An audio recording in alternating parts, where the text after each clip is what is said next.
I needed to make a correction on the Millerite time from 1798 to October 22, 1844. I accidentally stated the date for the midnight cry incorrectly.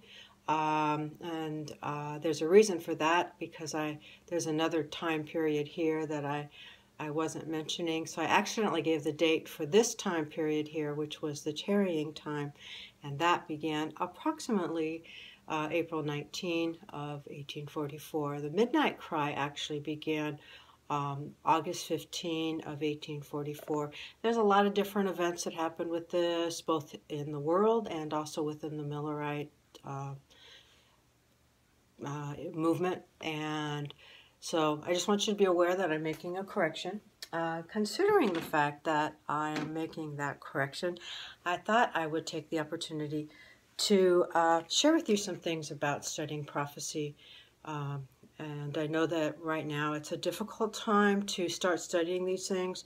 There are many different voices out there, and sometimes the voices seem harsh and certainly not using smooth words. So I want to turn to Luke chapter 9, and I'm going to read from verses 49 and 50. And John answering said, Master, we saw one casting out devils in your name, and we forbade him, because he followeth not with us.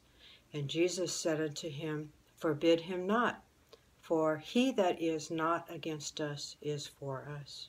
And we have a second witness to this, because Jesus probably said this several times, but the second witness is in Mark chapter 9, verses 38 through 40. So we have Luke 9, 49 through 50, and Mark 9, verses 38 through 40, both saying the same thing. So Jesus was laying down a principle for his disciples. If someone is really with the right spirit, attitude, speaking truth, presenting some truths, and we have the attitude of forbidding them from doing that, criticizing them, pointing flaws with them, something's wrong with us. And Jesus is saying not to do that. And you will find many, many people who are presenting prophecy who seem to have a spirit of gaining momentum and people on their side by pointing flaws in each other. Now, it's one thing to point out truth and to say, you know, this person's not quite correct on this truth or that truth, you know. But when that pointing flaws becomes the whole spirit of everything they're doing, or much of what they're doing, it really colors how they view the Bible, how they twist the Bible and other writings to fit whatever spirit they're motivated by. So I wanted to explain to you that when I'm presenting, there's a certain attitude that I have, or goals with Awaken Ministries. If you look at John chapter 1, verses 38 and 39, Jesus said, laid down two principles. One was to ask the question, what are you seeking? And the other was to say, come and see. And that's really the motive for what we're doing with Awaken Ministry, is to invite you to come and see, look at these things, cast some seeds, but really to help you to see and understand what you're reading and studying, because we each individually need to understand and study and test these things out. I'm not an expert. I wouldn't be making this video here to make a correction, because if I was an expert and perfect, okay? So as I close, I want to say one more thing about studying this, and this is going to help in studying the book of Joel as well as other prophecies.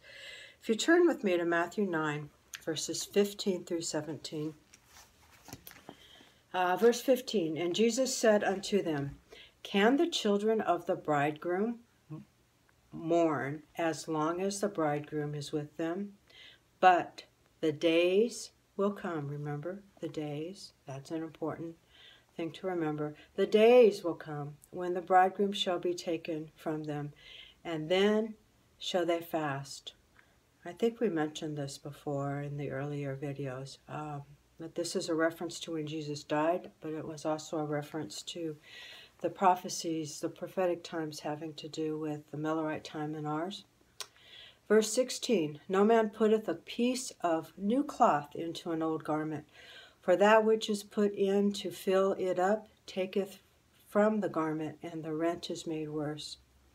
Neither do men put new wine into old bottles, else the bottles break, and the wine runneth out, and the bottles perish. But they put new wine into new bottles, and both are preserved. In other words,